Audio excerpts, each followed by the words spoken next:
ಸ್ನೇಹಿತರೆ ನಮಸ್ಕಾರ. Stock market trading ಇನ್ Kannada YouTube ಚಾನಲ್ಗೆ ಸ್ವಾಗತ. ಸ್ನೇಹಿತರೆ, ನಾಳೆ 22 ಡಿಸೆಂಬರ್ ಸೋಮವಾರ ನಾಳೆಗೆ ಮಾರ್ಕೆಟು ಏನು ಮಾಡ್ಬೋದು ಅಂತೇಳಿ ಒಂದು ವಿಶ್ಲೇಷಣೆ ಮಾಡೋಣ. ಇದು ಶುಕ್ರವಾರದ ಒಂದು ಚಾರ್ಟ್. ಇದು ಶುಕ್ರವಾರ ಮಾರ್ಕೆಟು 25,881ರಿಂದ 25,961ವರೆಗೂ ಮೂವ್ ಆಗಿದೆ. ಇದು 5 ಮಿನಿಟ್ಸ್ ಕ್ಯಾಂಡಲ್. ಇಲ್ಲಿ ಮೊದಲಿಗೆ ಮಾರ್ಕೆಟ್ ಮೇಲಕ್ಕೆ ಹೋಯ್ತು, ಮೇಲಕ್ಕೆ ಹೋಗಿ ಮತ್ತೆ ಕೆಳಗಡೆ ಬಂದು ಸೈಡ್ ವೇಸ್ ಥರ ಆಗಿ ಈಗ ಸ್ವಲ್ಪ ಮೇಲ್ಗಡೆ ಹೋಗಿ ನಿಂತಿದೆ. ಓಕೆ, ಮಾರ್ಕೆಟು ನಾಳೆ ಮೂಮೆಂಟ್ ಯಾವ ಥರ ಇರ್ಬೋದು? ನನಗೆ ಇದೊಂದು ಲೆವೆಲ್ಸ್ ಇದೆ. ಇದೊಂದು ಸ್ಟ್ರಾಂಗ್ ಸಪೋರ್ಟ್ ಲೆವೆಲ್. ಇದೊಂದು ರೆಸಿಸ್ಟೆನ್ಸ್ ಲೆವೆಲ್. ಇದರ ಮಧ್ಯೆಯಲ್ಲಿ ಇಲ್ಲೊಂದು ಲೆವೆಲ್ ಇದೆ. ಇದನ್ನು 0 ಲೆವೆಲ್ ಅಂತ ಇಟ್ಕೊಳ್ಳೋಣ. Okay, 0 level. ನೆಕ್ಸ್ಟು ಇದೊಂದು ಲೆವೆಲ್, ಮತ್ತು ಇಲ್ಲೊಂದು ಲೆವೆಲ್ ಇದೆ. ಈಗ ನಾನು ಸುಮಾರು ದಿನದಿಂದ ಗಮನಿಸುವಾಗ ಏನಾಗಿದೆ ಅಂದರೆ ತುಂಬ ಲಾಸ್ಗಳಾಗ್ತಾ ಇದೆ. ಈ ಲೆವೆಲ್ಸ್ಗಳಲ್ಲಿ ಮಾರ್ಕೆಟು ಲೆವೆಲ್ಸ್ಗಳಿಗೆ ಬಂದರೂ ಕೂಡ ಪ್ರೀಮಿಯಮ್ಗಳು ಮೂವ್ ಆಗೋದಿಲ್ಲ. ನೋಡಿ, ಇಲ್ಲಿ ಮೂಮೆಂಟ್ ಕೊಡ್ತು, ಬಟ್ ಈ ಮೂಮೆಂಟ್ನ ಕ್ಯಾಚ್ ಮಾಡೋಕ್ಕೆ ಅಷ್ಟು ಸುಲಭವಾಗಿ ಆಗಲ್ಲ. ಟ್ರೇಡ್ ಮಾಡುವಾಗ ಭಾಳಷ್ಟು ಕಷ್ಟ ಆಗುತ್ತೆ. ಆಪ್ಷನ್ ಬೈಯಿಂಗ್ ಮಾಡೋದು ಭಾಳ ಕಷ್ಟ. ಆಪ್ಷನ್ ಬೈಯಿಂಗನ್ನು ಯಾರು ಕೂಡ ಮಾಡಲೇಬಾರ್ದು. ಆಪ್ಷನ್ ಸೆಲ್ಲಿಂಗಲ್ಲೇ ದುಡ್ಡಿರೋದು. ಆಪ್ಷನ್ ಸೆಲ್ಲಿಂಗ್ ಕಲಿಬೇಕು ಫಸ್ಟ್. ಆಪ್ಷನ್ ಸೆಲ್ಲಿಂಗ್ ಅಂದರೆ ಏನು ಮತ್ತು ಆಪ್ಷನ್ ಬೈಯಿಂಗ್ ಅಂದರೆ ಏನು, ಪ್ರತಿಯೊಂದು ಕಲ್ತ್ರೇ ಮಾರ್ಕೆಟಲ್ಲಿ ಸರ್ವೈವ್ ಆಗೋಕ್ಕಾಗೋದು. ನಾನಂತೂ ತುಂಬ ಹಣವನ್ನು ಮಾರ್ಕೆಟ್ನಲ್ಲಿ ಕಳ್ಕೊಂಡಿದ್ದೀನಿ. ಹಾಗಾಗಿ ಭಾಳ ಯೋಚನೆ ಮಾಡ್ತೀನಿ ಟ್ರೇಡ್ ತೊಗೊಳ್ಬೇಕಾದ್ರೆ. ಮೊದಲೆಲ್ಲ ಒಂದು 20, 30, 40 ಟ್ರೇಡ್ಗಳನ್ನ ಮಾಡ್ತಾಯಿದ್ದೆ. ಈಗ ಒಂದು ಟ್ರೇಡ್ ಮಾಡೋದಕ್ಕೂ ನನಗೆ ತುಂಬ ಕಷ್ಟ ಆಗ್ತದೆ. ಆ ರೀತಿಯ ಒಂದು ಪ್ರಾಬ್ಲಮಲ್ಲಿ ನಾನು ಸಿಗಾಕೊಂಡಿದ್ದೀನಿ. ಹಾಗಾಗಿ ಮಾರ್ಕೆಟನ್ನು ದಿನ ಕಲಿತಾನೇ ಇರಬೇಕಾಗುತ್ತೆ. ಮಾರ್ಕೆಟ್ ಅಷ್ಟು ಸುಲಭವಾಗಿ ದುಡ್ಡು ಕೊಡೋದಿಲ್ಲ. ಮಾರ್ಕೆಟಲ್ಲಿ ಪ್ರೀಮಿಯಮ್ಗಳು ಮೂವ್ ಆಗೋದಿಲ್ಲ. ಇಲ್ಲಿ ಆಪ್ಷನ್ ಬೈಯಿಂಗ್ ಇಲ್ಲಿ ಮಾಡೋದಕ್ಕೆ ಸಾಧ್ಯನೇ ಇಲ್ಲ. ಯಾರು ಕೂಡ ಇಲ್ಲಿ ಮಾಡೋಕ್ಕಾಗಲ್ಲ, ಯಾಕಂದರೆ ಮಾರ್ಕೆಟ್ ಮೂವ್ ಆಗಿಬಿಟ್ಟಿರುತ್ತೆ. ಈಗ ನಾಳೆಗೆ ಒಂದು ಪಾಸಿಬಿಲಿಟಿ, ಆಪ್ಷನ್ ಬೈಯಿಂಗ್ ಮಾಡಬಾರ್ದು. ಆ್ಯಕ್ಚುಲಿ ಬೈಯಿಂಗ್ ಮಾಡಿದರೂ ಕೂಡ ಮಾರ್ಕೆಟ್ನಲ್ಲಿ ವೊಲಟಿಲಿಟಿ ಸಿಗಬೇಕು. ಯಾಕಂದರೆ ಮಾರ್ಕೆಟ್ನಲ್ಲಿ ಪ್ರೀಮಿಯಮ್ಗಳು ಮೂವ್ ಆಗಬೇಕು. ಪ್ರೀಮಿಯಮ್ಗಳು ಮೂವ್ ಆಗಬೇಕಂದ್ರೆ ಮಾರ್ಕೆಟ್ ಒಂದೇ ಡೈರೆಕ್ಷನ್ಗೆ ಹೋಗಬೇಕು. ಈಗ ಉದಾಹರಣೆಗೆ ಇಲ್ಲಿ ಮಾರ್ಕೆಟ್ ಮೇಲ್ಗಡೆ ಹೋಗಿ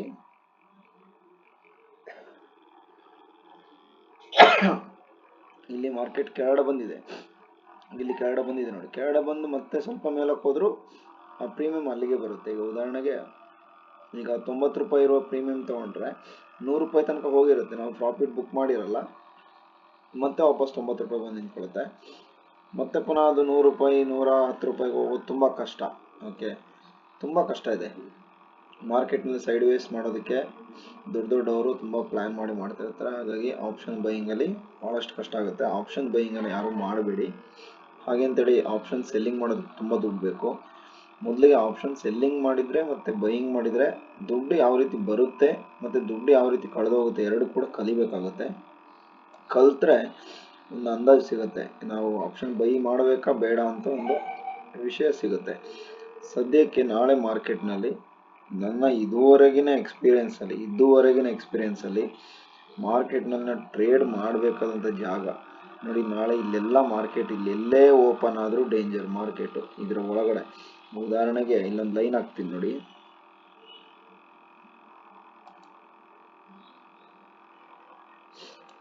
ಹಾರಿಜಾಂಟಲ್ ಲೈನ್ ಹಾಕ್ತೀನಿ.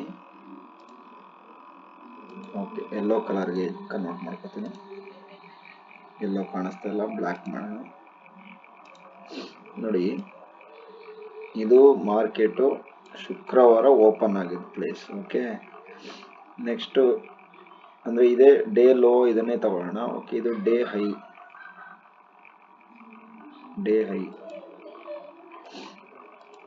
ಈ ಡೇ ಹೈ ಮತ್ತು ಲೋನ ಮಾರ್ಕೆಟ್ ಏನಾದರೂ ಕ್ರಾಸ್ ಮಾಡಿದ್ರೆ, ಅಂದರೆ ಡೇ ಹೈನ ಕ್ರಾಸ್ ಮಾಡಿದರೆ ಮೇಲಕ್ಕೆ ಹೋಗೋ ಚಾನ್ಸಸ್ ಇದೆ ಅಂತ ಒಂದು ಅಂದಾಜು. ಹಾಗೆಯೇ ಡೇ ಲೋನ ಕೂಡ ಕ್ರಾಸ್ ಮಾಡಬೇಕು. ಅಟ್ಲೀಸ್ಟು ಈ ಸ್ವಿಂಗ್ ಇದೆ ಅಲ್ವ, ಇಲ್ಲೊಂದು ಸ್ವಿಂಗ್ ಇದೆಯಲ್ಲ, ಇದು ಈ ಜಾಗನೂ ಲೋ ಮಾಡಬೇಕು. ನಾನು ಎಷ್ಟೋ ಸಲ ಟ್ರೇಡ್ ಮಾಡುವಾಗ ನಾನು ಏನು ಯೋಚನೆ ಮಾಡ್ತೀನಿ ಅಂದರೆ, ಈಗ ಇಲ್ಲಿ ಒಂದು ಸಪೋರ್ಟ್ ಲೆವೆಲ್ ಇದೆ, ಬಟ್ ಮಾರ್ಕೆಟ್ ಇಲ್ಲಿ ಸಪೋರ್ಟ್ಗೆ ಬಂದಾಗ ನಾನೇನು ಯೋಚನೆ ಮಾಡ್ತೀನಿ, ಮಾರ್ಕೆಟ್ ಮೇಲಕ್ಕೆ ಹೋಗುತ್ತೆ ಅಂತಲೇ ಯೋಚನೆ ಮಾಡ್ತೀನಿ. ಬಟ್ ಈ ಸಪೋರ್ಟ್ ಬ್ರೇಕ್ ಆದರೆ ಕೆಳಗಡೆ ಬರುತ್ತೆ ಅನ್ನೋದು ನಮ್ಮ ಮೈಂಡ್ಗೆ ಹೋಗಲ್ಲ ಅವಾಗ. ಯಾಕಂದರೆ ಮಾರ್ಕೆಟು ಇಲ್ಲಿಂದ ಇಲ್ಲಿಗೆ ಬುಲ್ಲಿಶ್ ಕಡೆಗೆ ಇರೋದ್ರಿಂದ ನೆಕ್ಸ್ಟ್ ಇಲ್ಲಿಂದ ಕೂಡ ಬುಲ್ಲಿಶ್ ಆಗುತ್ತೆ ಅನ್ನೋದು ಒಂದು ಮೈಂಡ್ ಸೆಟ್ ಅದು. ಬಟ್ ಅದನ್ನು ಮಾರ್ಕೆಟ್ ಹೇಗೆ ತೆಗಿತದಂದರೆ ನಮಗೆ ಯೋಚನೆ ಮಾಡೋಕ್ಕಾಗಲ್ಲ. ಆ ರೀತಿಯಲ್ಲಿ ಮಾರ್ಕೆಟ್ ಆ ಜಾಗದಲ್ಲಿ ರಿಯಾಕ್ಟ್ ಮಾಡುತ್ತೆ. ಓಕೆ, ಇಲ್ಲೂ ಕೂಡ ಒಂದು ಬ್ಲ್ಯಾಕ್ ಲೈನ್ ಹಾಕಿರ್ತೀನಿ, ಯಾವುದಕ್ಕೂ ಹಾರಿಜಾಂಟಲ್ ಲೈನು ನೋಡಿ. ಈ ಲೈನು ಇಂಪಾರ್ಟೆಂಟೇ, ಈ ಲೈನು ಇಂಪಾರ್ಟೆಂಟೇ, ಈ ಲೈನ್, ಈ 3 ಲೈನ್ಗಳು ನಮಗೆ ಇಲ್ಲೇ ಸಿಗ್ತಾ ಇದೆ. ಈಗಿಂದ ಕೆಳಗಡೆ ಇದು ತುಂಬ ಇಂಪಾರ್ಟೆಂಟ್ ಲೆವೆಲ್ ಇದೆ, ಮೇಲ್ಗಡೆ ಇಂಪಾರ್ಟೆಂಟ್ ಲೆವೆಲು. ತುಂಬ ಕೇರ್ಫುಲ್ ಆಗಿರಬೇಕು. ಮಾರ್ಕೆಟ್ನಲ್ಲಿ ನಾನು ಅಂದ್ಕೊಂಡಿರೋದು 5 ಪಾಯಿಂಟನ್ನು ಕ್ಯಾಚ್ ಮಾಡಬೇಕು ಅಂತೇಳಿ. ಬಟ್ 5 ಪಾಯಿಂಟ್ ಕ್ಯಾಚ್ ಮಾಡಿದ್ರು ಮತ್ತೆ ಇನ್ನೊಂದು ಟ್ರೇಡ್ ಮಾಡೋಕ್ಕೆ ಹೋಗ್ತೀವಿ, ಮತ್ತೆ ಲಾಸ್ ಆಗುತ್ತೆ, ಮತ್ತೆ ಪ್ರಾಬ್ಲಮ್ ಆಗುತ್ತೆ, ಇರೋ ಕ್ಯಾಪಿಟಲ್ ಎಲ್ಲ ಕಳೆದು ಹೋಗುತ್ತೆ. ಓಕೆ, ಆದರೂ ಕೂಡ ನಾಳೆ ನಾನು ಟ್ರೇಡ್ ತಗೊಂಡ್ರೆ ಭಾಳಷ್ಟು ಕೇರ್ಫುಲ್ಲಾಗಿ ಟ್ರೇಡ್ ತೊಗೋಬೇಕು ಅಂತ ಇದ್ದೀನಿ, ಇಲ್ಲಾಂದರೆ ಟ್ರೇಡೇ ಮಾಡಲ್ಲ. ಬಟ್ ನನಗೆ ವಾಲಟಾಲಿಟಿ ಚೆನ್ನಾಗಿ ಸಿಕ್ಕಿದರೆ ನೋಡ್ತೀನಿ. ಅಂದರೆ ಈ ಲೆವೆಲ್ಸ್ಗಳಲ್ಲಿ ಮಾರ್ಕೆಟ್ ಏನು ಮಾಡುತ್ತೆ ಅಂತ ನೋಡಬೇಕು. ಸಪೋಸ್ ಈಗ ನೋಡಿ ಗ್ಯಾಪ್ ಡೌನ್ ಆಗಿ ಇಲ್ಲಿ ಮಾರ್ಕೆಟು ಒಂದು ಸಪೋರ್ಟ್ ತೊಗೊಳ್ತೀನಿ ಅಂದರೆ ಒಂದು ಚಿಕ್ಕ ಟ್ರೇಡ್ ಇಲ್ಲಿ ತೊಗೊಳ್ಬಹುದು. ಓಕೆ, ಧೈರ್ಯ ಮಾಡಿ ತೊಗೊಳ್ಬೋದೇನೋ ಗೊತ್ತಿಲ್ಲ ನಾಳೆ. ಬಟ್ ನಾನು ಎಷ್ಟು ಪ್ಯಾನಿಕ್ ಆಗಿದ್ದೇನೆ ಅಂದರೆ ಅಷ್ಟು ಸುಲಭವಾಗಿ ಟ್ರೇಡ್ ಮಾಡೋದಕ್ಕೆ ಸಾಧ್ಯನೇ ಇಲ್ಲ. ಓಕೆ, ಈಗ ಎಲ್ಲರೂ ಹೇಳ್ತಾರೆ ಇಲ್ಲಿಂದ ಮಾರ್ಕೆಟ್ ಡೌನ್ ಬಂದರೆ ತಗೊಳ್ಬೋದು, ಇನ್ನು ಈ ಕಡೆಗೆ ಹೋದರೆ ಇಲ್ಲಿ ನಮಗೆ ಸಿಗುತ್ತೆ ನೋಡಿ. ಇಲ್ಲೊಂದು ಹೈ ಇದೆ, ಓಕೆ, ಮತ್ತು ಇಲ್ಲಿ ಒಂದು ಸಪೋರ್ಟ್, ಕೆಳಗಡೆ ಒಂದು ಸಪೋರ್ಟ್ ಇದೆ ನೋಡಿ, ಇಲ್ಲಿ ಸಪೋರ್ಟ್ ಇದೆ. ಈ ಥರ ಎಲ್ಲ ಕತೆಗಳನ್ನ ಎಲ್ಲರೂ ಹೇಳ್ತಾರೆ, ಬಟ್ ಕತೆಗಳೆಲ್ಲ ಮಾರ್ಕೆಟಲ್ಲಿ ವರ್ಕ್ ಆಗಲ್ಲ. ಚಾರ್ಟ್ ನೋಡಿಕೊಂಡು ಆ ಟೈಮ್ನಲ್ಲಿ ಟ್ರೇಡ್ ಮಾಡೋದು ಒಳ್ಳೆಯದು, ಆಯಿತಾ. ಇಲ್ಲಿ ನೋಡಿ, ಇಲ್ಲಿ ಕಂಟಿನ್ಯೂ ಆಗಿ ಸೆಲ್ಲಿಂಗ್ ಬಂದಿದೆ, ಮತ್ತೆ ಬೈಯಿಂಗ್ ಹೋಗಿದೆ, ಬೈಯಿಂಗ್ ಎಲ್ಲಿ ತನಕ ಹೋಗುತ್ತೆ ನೋಡಿ. ಈ ಥರ ಹಿಂಗೆ ಕಂಡುಹಿಡಿಯೋಕ್ಕಾಗಲ್ಲ. ಇದನ್ನು ಒನ್ ಮಿನಿಟಲ್ಲೇ ಟ್ರೇಡ್ ಮುಗಿದೋಗ್ಬಿಡುತ್ತೆ, ಅಥವಾ ಲಾಸ್ ಇದಾಗ್ಬಿಡುತ್ತೆ, ಪ್ರಾಬ್ಲಮ್ ಆಗುತ್ತೆ. ಹಾಗಾಗಿ ಭಾಳ ಕೇರ್ಫುಲ್ಲಾಗಿ ಮಾರ್ಕೆಟನ್ನು ಸ್ಟಡಿ ಮಾಡಿ. ಮಾರ್ಕೆಟಲ್ಲಿ ಈ ಪ್ರತಿಯೊಂದು ಕ್ಯಾಂಡಲ್ಗಳು ಫಾರ್ಮೇಟ್ ಆಗೋದು ಹೇಗೆ, ಒಂದೊಂದು ಕ್ಯಾಂಡಲ್ಗೂ ಒಂದೊಂದು ಅರ್ಥ ಇದೆ, ಅದನ್ನೆಲ್ಲ ಕ್ಲಾಸ್ಗಳಲ್ಲಿ ನಾನು ಹೇಳ್ಕೊಡ್ತೀನಿ. ಮೊದಲಿಗೆ ಕ್ಯಾಂಡಲ್ಗಳ ಬಗ್ಗೆ ತಿಳ್ಕೋಬೇಕು. ಈ ಕ್ಯಾಂಡಲ್ನಲ್ಲಿ ನೋಡಿ, ಇಲ್ಲಿ ವಾಲ್ಯೂಮ್ ಅಂತ ಇದೆ ನೋಡಿ, ಕೆಳಗಡೆ ಆಪ್ಷನ್ ವಾಲ್ಯೂಮ್ ಎಲ್ಲ ಕೆಳಗಡೆ ಕಾಣಿಸ್ತಾ ಇದೆ. ಈ ವಾಲ್ಯೂಮ್ ಬಗ್ಗೆ ತಿಳ್ಕೋಬೇಕಾಗುತ್ತೆ.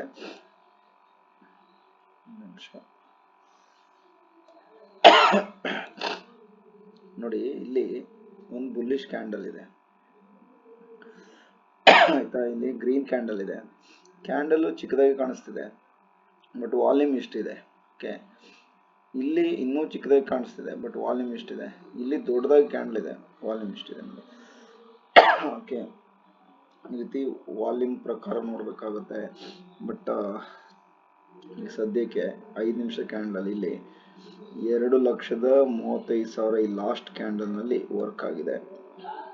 ಅದರ ಹಿಂದಕ್ಕೆ ಹೋದರೆ 1,25,000 ವರ್ಕ್ ಆಗಿದೆ. ಇಲ್ಲಿ 1,55,000 ವರ್ಕ್ ಆಗಿದೆ.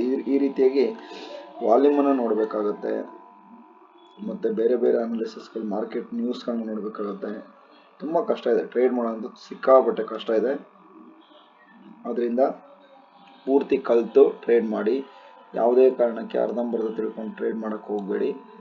ಈ ಲೆವೆಲ್ಸ್ಗಳನ್ನ ಈಗ ಸುಮ್ಮನೆ ಇದೆ ಒಂದು ಅಂದಾಜಿಗೆ ಹಾಕಿರೋದಷ್ಟೇ. ಈ ಲೆವೆಲ್ಸ್ಗಳೆಲ್ಲ ಮಾರ್ಕೆಟ್ ಹವರ್ಸ್ನಲ್ಲಿ ಏನು ಬೇಕಾದರೂ ಆಗ್ಬೋದು. ಓಕೆ, ಈಗ ನಮಗೆ ಬೇರೆ ಬೇರೆ ಇಂಡಿಕೇಟರ್ಗಳು ಕೂಡ ಸಿಗುತ್ತೆ.